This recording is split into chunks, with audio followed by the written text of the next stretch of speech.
Tonight on the Daily Debrief, new court records shed light on a Wisconsin man accused of kidnapping teenager Jamie Kloss after killing her parents. Testimony enters its second week in the case of a California family found buried in the desert.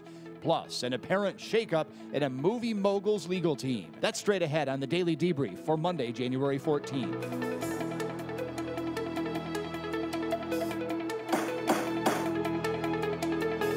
Good evening, everyone. A lot happening tonight, so we're glad that you're with us here on the Debrief. In about half an hour, a Wisconsin man is due to face a judge for the first time on charges he shot and killed a father and mother and then held their daughter captive for more than 80 days. 13-year-old Jamie Kloss disappeared last October after authorities say a man barged into the family home, shot and killed her parents by shooting them in the head, and then kidnapped Jamie. She was held, authorities say, in a town about 70 miles away from where she lived. She somehow got away from her suspected captor.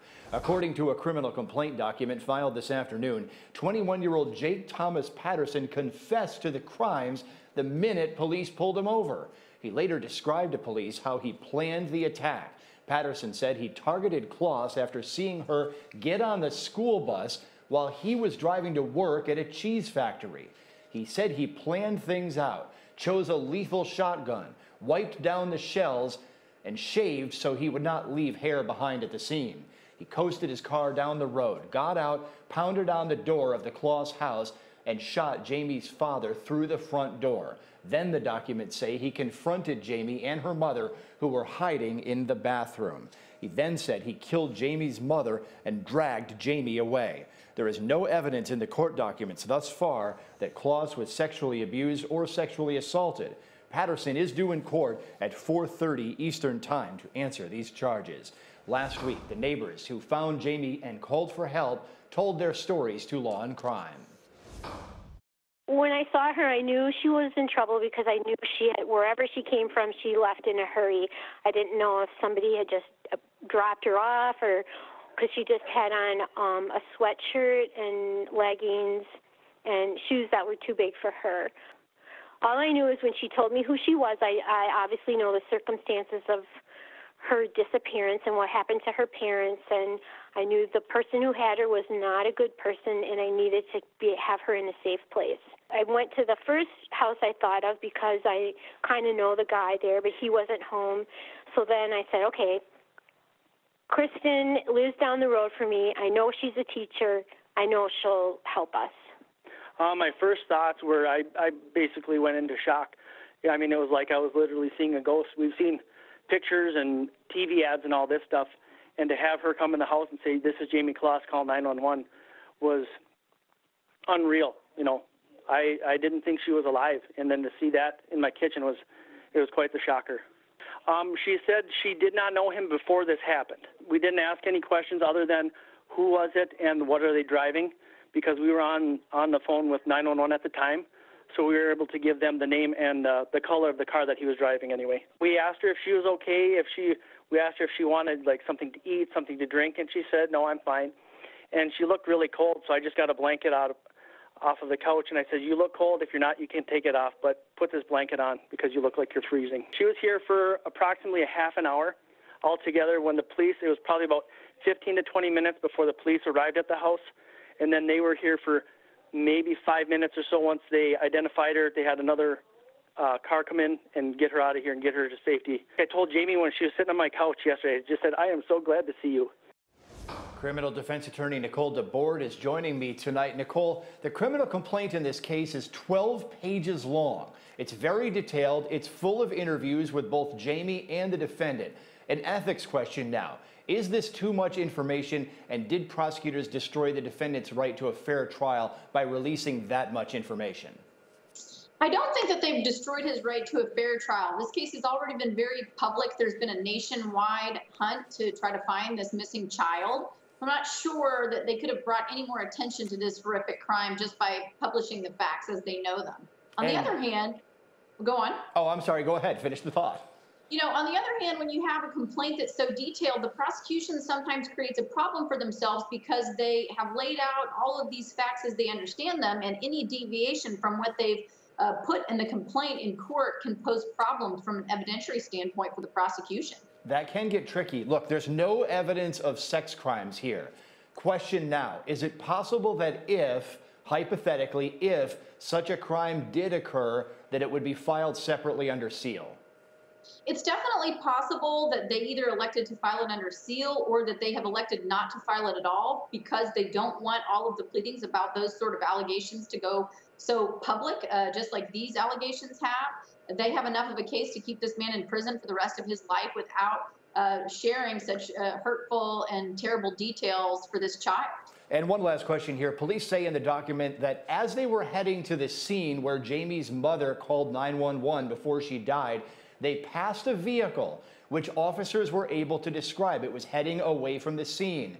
Why did police not immediately start searching the motor vehicle records to try to find this guy sooner? Because according to the documents, it's likely that that was their suspect, and it's the type of the car that they caught him driving.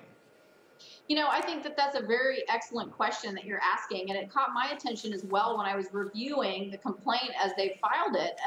It makes you wonder if maybe something had been done differently during this investigation, if months potentially could not have been saved in finding this little girl. I don't know why they didn't use that information to try to locate vehicles for suspects. Look, the bottom line is that she is home safe with other family members. Nicole will check in with you again as the broadcast rolls along.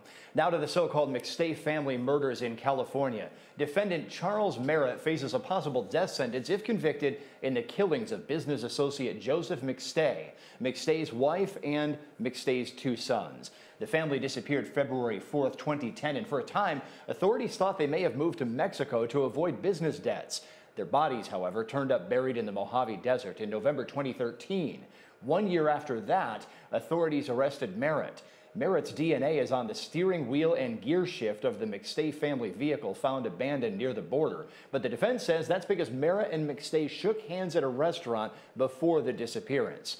In court today, a friend of the victims testified that he was helping with a remodeling project and that there was animosity, tension between victim Summer McStay and the defendant.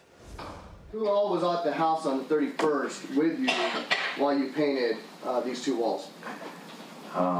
Summer, Joey, the 2 boys, and Chase. Do you see Chase in the courtroom today? Yes, I do. Please identify him for the record by telling us where he's seated and an article of clothing he's wearing. To my left, purple tie, blue shirt. May the record reflect the witnesses identified the defendant. Was the defendant there the whole time? No, he wasn't. When do you remember him showing up? He was there when I first got there. And what was he doing there? Do you know? He was kind of standing there as I walked in. I could feel the tension in the room between Summer and he, and right off the bat, I knew this is who Summer was talking about. She didn't introduce me. He didn't introduce himself. And she just kind of avoided him. And so I'm like, this must be the guy. Joey was in the office, maybe on the phone or the computer. So I think he was waiting for Joseph. And then the kids were running around, obviously, coming to greet me. They knew me. And, he wanted to help me out. That same witness said clothes were strewn about the house after the McStay family disappeared. He said the McStays were messy, but not that messy, and that the clothes struck him as very odd. On cross-examination, the defense asked about Dan Kavanaugh, the man who the defense is trying to convince jurors should be an alternate suspect. Dan, in your interviews, is he kind of an irresponsible person? Correct. And you, when Joseph was working with Dan, you learned that obviously Joseph was paying Dan. Correct. And is your understanding that Dan was very dependent on the money from Joseph? I think Objection calls for speculation. Move to strike. If there was an answer to the last question, it's strictly the jury's instructed to disregard the last answer if there was one. And when you were speaking with Joseph on the 3rd in the office, you were talking about the business and his relationship and working relationship with Dan, correct? Correct. And you knew Dan to be a loose cannon? Yeah, a little bit from Joseph. And you would always ask Joseph, how's it going working with Dan? Because you knew how Dan was. I knew that Joseph Objection, Your Honor. Violates motion to eliminate character evidence. Earlier on in this case, the mother of victim Joseph McStay testified about entering the missing family's home as well. The judge said we could not show her on camera. It was a rotten smell. Mildew, dirty diapers, maggots. It just smells. Did you go into the kitchen at all? Yes. And when you went into the kitchen, can you describe what you saw? There was food out and about, and the coffee pot had mildew in it, and the smell. It was, dishes not washed, messy. There's still some cabinets on the floor because they were repainting. What did you do as a result of walking into the house and smelling that odor and things like that, seeing dirty dishes? What did you do? I asked Mr. DeGaulle if I could clean this up some because the smell was so bad. Did you clean up some that day? Yes, I did. I did clean up some. What did you clean up? The kitchen, the coffee pot, and emptied the trash cans for the diapers. Did you dust the house? No. Did you sweep the floors? No. A police officer testified that he entered the family home as well and sensed something bad had happened. Did you see any obvious signs of blood, tissue, dead bodies, anything like that? No, sir. What else would you look for? Blood on the walls, door jams, broken glass, maybe broken windows, things that would normally be what you might believe to be out of place, maybe something near the front door, like as they're getting dragged out, something just to that effect. You didn't see any of those things? No, sir. But you called homicide? Yes, sir. So if this was not normal, why'd you call homicide? For several reasons. One, when we did go in, it appeared that there was plates of food that were half-eaten and just left, and they weren't picked up or moved. People who have families, normally after they're done eating, will at least take their dishes to the sink or a counter, or somebody will pick them up. It's a missing family of 4, which is not something that's reported on a daily basis, which strikes to have a little concern as far as, maybe something is going on. A neighbor testified about home security camera images from the area where the McStays lived. Prosecutors believe this image from February 3rd might be the McStay family vehicle.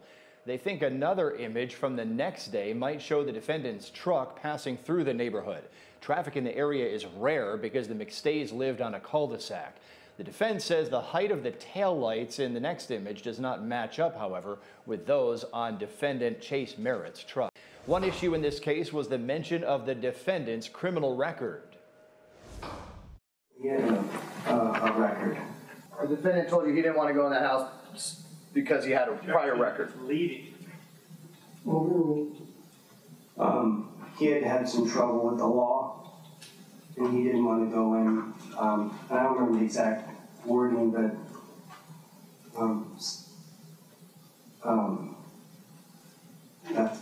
That's what the defendant told you? If I said that, I remember it way better back then. Okay. The defendant told you something along those lines of why you didn't want to go in the house? Yes, sir. Let's bring Nicole DeBorde back into this one for some more analysis. So Nicole, now the jury knows the defendant's got a record, but apparently the reason that had to get in there is because it's the reason that the defendant didn't want to go into the house when the family was missing. At one point, the prosecution was trying to say the defendant didn't want to go in because he knew what really happened. So this thing is just getting very, very complex, and we're only in the second week of a 4 to 6 month long case. I agree. It's a really difficult situation. Usually criminal history information is so inflammatory that the courts will keep it out, but it is exactly the reason that apparently he gave the brother as to why he did not want to go into the house. So this is a messy case, unfortunately. It's a very sad set of facts and a lot of unclear information that was developed from this investigation. Yeah, look, I mean, this is moving along at a very slow pace. And look, I realize they want to hold a 4 to 6 month trial here, but the only thing I'm getting out of this is the family was missing and all of these various people were in and out of the house observing various things at various times. And oh, by the way, the defendant was acting weird when he had the chance to go in the house himself. And apparently there was animosity between one of the victims and the defendant, between Summer and the defendant. How does that add up to murder charges here with a possible death penalty? I think that's a great question. And this is one of these cases that's built entirely on circumstantial evidence. And it's going to be a tough one for the prosecution. We try cases in our jurisdiction much more quickly. And I think anytime it takes 4 to 6 months to tell a story, you're bound to lose some of the people who are trying to understand what happened. And I think that the prosecution is going to run a great risk of losing their audience in this case. Look, I agree with that as well, but we hear that the jurors are being very attentive. They're taking a lot of notes. They're taking the responsibility seriously. So let's hope that continues as this marches along. And maybe the prosecution's whole theory that this was about the money will become more evident as we march along. Again, Nicole, we'll check in with you one last time before the end of the broadcast. Still ahead tonight, though, on the Daily Debrief, an upcoming trial where a woman is accused of murdering her military husband, sending his money to Brazil, and then fleeing there herself. Plus, the trial of a man accused of stabbing his wife to death right in front of their son. That when we come back.